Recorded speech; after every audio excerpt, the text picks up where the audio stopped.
What's going on? Go ahead, Brian. Hey guys, Brian Halpin, Gold David Camera. I've got one for both of you if that's okay. Start with Travis. And Travis, obviously a huge night for you. Can you talk about the one touchdown catch you had where the guy pretty much had his arm around your head a little bit? Can you talk about that one in particular? It's funny because he got on me for not catching the one that we called a flag because I told him to throw me the ball no matter what. So he got mad at me. He was like, I don't care, catch the ball. So that one, I just know I had to catch the ball. I had no other choice, no other option. So whatever I had to do to get the ball, I was going to do it. Yeah. And Shedeur, just the night tonight, I mean, the passing was obviously worked pretty well. And how much fun was it to click with Travis like that and Jimmy like you did and just kind of get that passing game going? Well, I mean, it was cool, but every incompletion, it hurts me inside a little bit for sure. Besides the ones, we throw away, get out of trouble. But I'm thankful. I'm excited for a win, but there's definitely situations in that game I personally could have handled better. Just throws, I could have made, just checkdowns I could have got to. So really the main goal tonight is just recover a little bit and watch the film and see where we got to improve. Go ahead, Joe. Joe Rico, My Life Sports Radio. You guys have an amazing chemistry. This must go way back. Talk a little bit about your history because you guys are just phenomenal effort by Travis and you on so many plays, and you seem to know exactly where he is. He seems to know exactly where the ball's going to be. Great effort. Well, it's really a connection because he made the decision to defy the odds, to go on a different route and come to Jackson State at the time.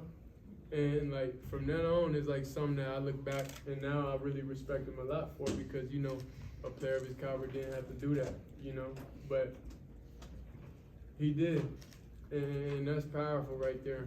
So then years on years on years of connections, years of talking about different things. He plays defensive back, so he understands body position.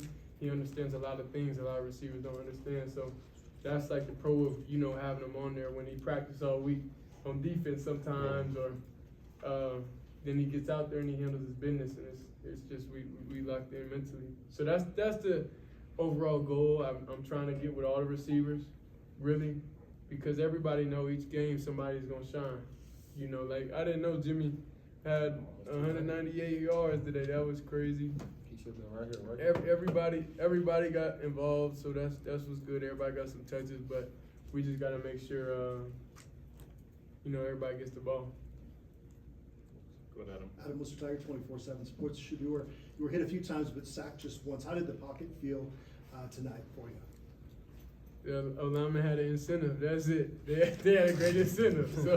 So they definitely did what they were supposed to do today. So it feels good. I feel real good coming out the game. But we still got to recover the right way and make sure going into the following weeks is compound interest. So it's keep getting hit over and over and over and over. And that was kind of like my first hit since like November. So it felt good, to be live out there a little bit. Go ahead. Travis, just for you defensively, what was the main difference for you guys between the first and the second half? We had to get our eyes right in the right place. They came out, we already knew what we had to do, but somehow we took them as a fool. We didn't respect them enough to come out there and just play how we needed to play in the second half, how we did in the first half. So we had to come out there and just put our eyes in the right spot. Coach chewed us out at halftime, let us know what we got to do. We got to stop them. We got to get stopped, let our offense go to work, and that's what we came out to do. It's complimentary football. So, when we need them to show up, they'll be there. When we got to show up, we'll be there. But everything less than scoring every drive is kind of like a little failure to us because we take the game so serious. We take these drives so serious, and you don't know what play could have been the play, to decide the game. So that's why it's like we enjoy the win overall, but there's definitely a lot of stuff we left on the table. It's quicker things that could have got to the reads, and it's just nothing but room for improvement. But that's a great starting point versus great team. Like it's really hard to get the tails on what coverage and everything they do. So I'm just happy that we was able to face them a real challenge. Shedeur, you've talked about your relationship with Pat Shurmur and being more comfortable in this offense, knowing what you're seeing ahead of time. Yeah. Did that manifest itself in the 17-play drive? It felt like you were in control. Was that good to feel that kind of payoff like there? That was real good to feel. It was. 17-play drive. I think. 8:10 off the clock. Hmm? Said 8:10 off the clock on that drive. We all had the ball for 8:12 in the first half. So that one drive. Yeah, that was crazy. We didn't even feel like that. But all it was, you know, just dad and everybody just getting back to the basics. And that's what I told them. I said, let's just get back to the basics. They came out and they did something that I seen on film once, you know, so we was able to adjust and see, okay, this guy is dropping here, this guy's doing this, and when we get this look, this is what's gonna happen. So that's when the magic started. Great communication. I was going to ask you, we haven't had a chance to speak to you so far. What are your goals for this year, and how do you feel about this season? I got no personal goals. I mean, I just want my team to come out there and win every week. And I want us to go out there and just dominate, do our job. I mean, we got a target on us, man. We got to go out and win. We got to make a statement. We got to let everybody know we're here to stay.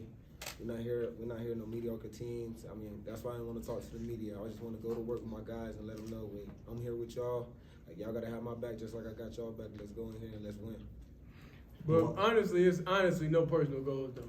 That's the big. You know, a lot of people say that, but honestly, we just want to win games. Like that's it. Like we just trying to win games. Whatever, everything else is that. But of course, we gotta get a lot of completions though. But personal goals, we don't really care about that. Just wins. Good, Tyler.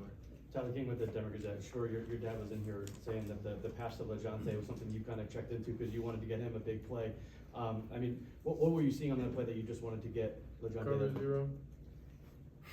Cover zero, and we have like the best receiver room in the nation, so it's kind of like disrespectful. So it was something I definitely would learn from. So that's why I'm happy everything in my life. I always was able to learn from it. So it's not too many mistakes you're gonna see I made twice, you know. So that's just something I'm gonna learn, understand that, and even if it looks super tempting, and it's just like still like you just gotta, you know, just go with it. So it's a lot of situations like play clock and everything that we're getting back into the flow of the games, but I'm just excited about the starting point and excited getting everybody involved, and next week we'll be locked in and focused. Go ahead, Nikki. For you, Travis, athletes like LeBron James, Patrick Surtain just tweeted, Travis is one of one, never seen anything like it.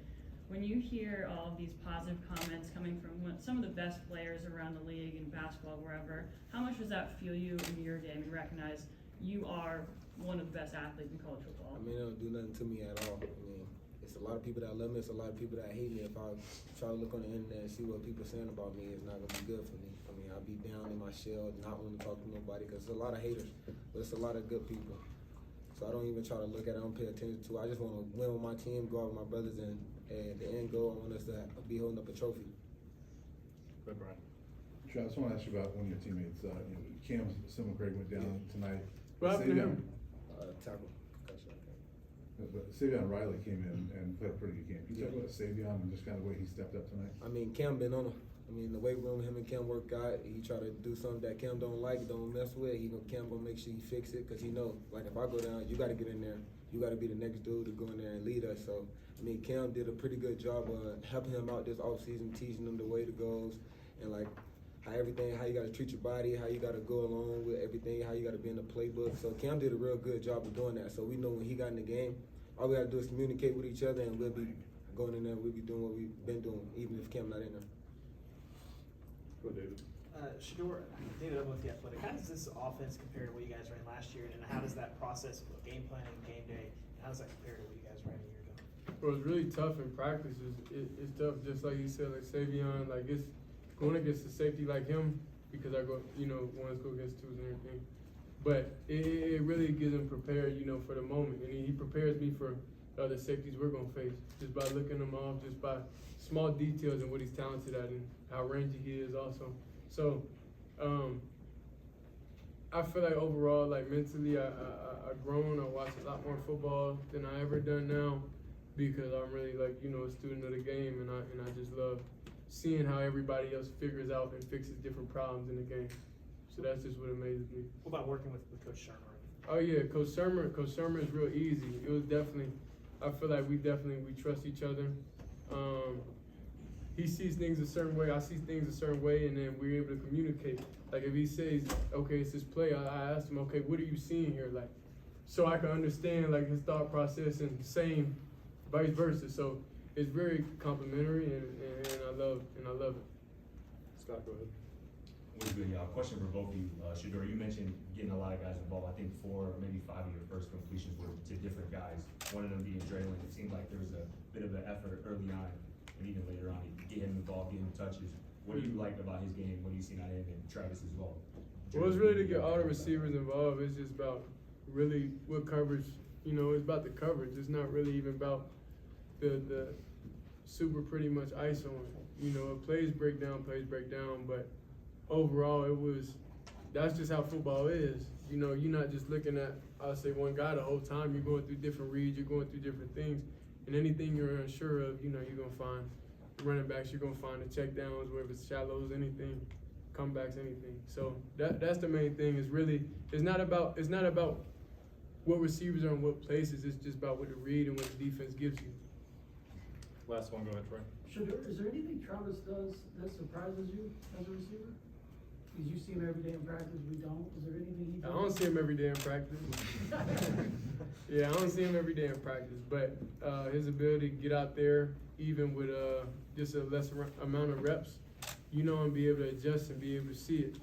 That's the main thing. Just we all get on the same page. It's the first time all of us collectively as a group has played with each other, so it's real exciting. But then at the end of the day, everybody has to interlock and understand how we're all thinking and okay, what's good, what's not. There's like active conversations on the sideline. Like if you always see us on the sideline, we're always talking about, okay, what'd you see right here? Let's do this, like proactive things and not being too much reactive to whenever they throw stuff at us. But it's really just getting back to the basics. But every drive we didn't score, we kind of took that very personal, Is he open when he's covered? Always. Yeah, Travis always open because he understands how he's being covered. He understands he's being covered over top as he's being covered Underneath. from behind. Ball. Yeah, but just overall, he just understands when somebody's on him. All right, thanks, guys. Thank you.